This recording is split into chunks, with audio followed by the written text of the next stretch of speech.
Haha, bet you didn't see me there.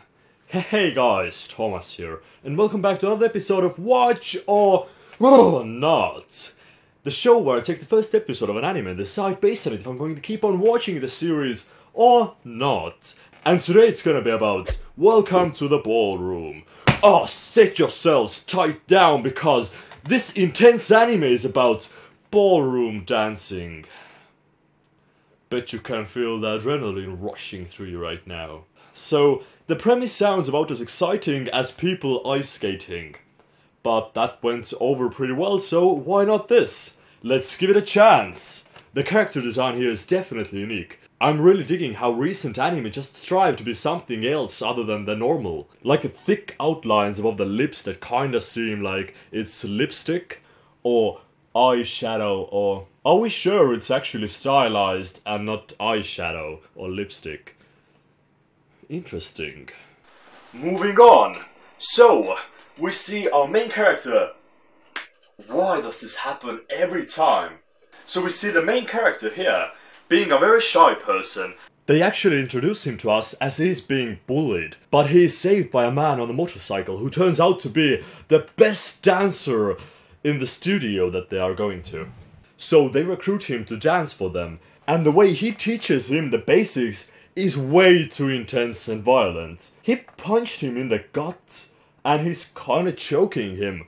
But that's, no, this was for the purpose of having a good posture. It gives him self-confidence. Look at that young handsome man. Wouldn't you just want to eat him up? And we then get introduced to our love interest, who probably isn't a love interest, and more likely is the partner, the dance partner. So while comparing this to Yuri on Ice, they aren't exactly that similar, because there the main character already knew how to ice skate. He was a pro in his own way. But here, he's a complete noob, he doesn't know anything about it. So we get to see him being built up from the very bottom. And of course, this is a sports anime, so there has to be a competition. So the main character wants to be the very best, like no one ever was. And there is a bit more depth to the character than you might think at first.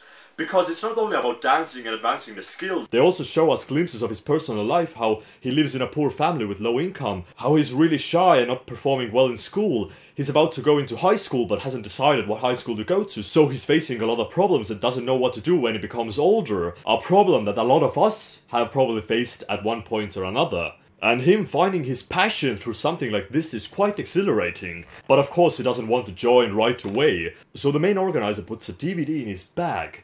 And he watches it and is amazed because, to be fair, this is some pretty good dancing.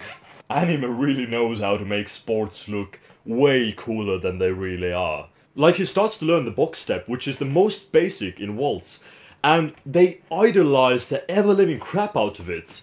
You have the shimmering drops of sweat, the light rays going down, and then the guy just doing a basic step. I mean, why not? But okay, is it worth it? Is it actually interesting to watch a show about ballroom dancing? And to that I'm gonna say, yeah, it's a watch. I'm not really that interested in the premise myself, to be honest, but more of the adventure that the character is about to go on. His rise to the top, presumably that it doesn't fail. And as always, thanks for watching, and I'll see you Thursday? Sure. Bye.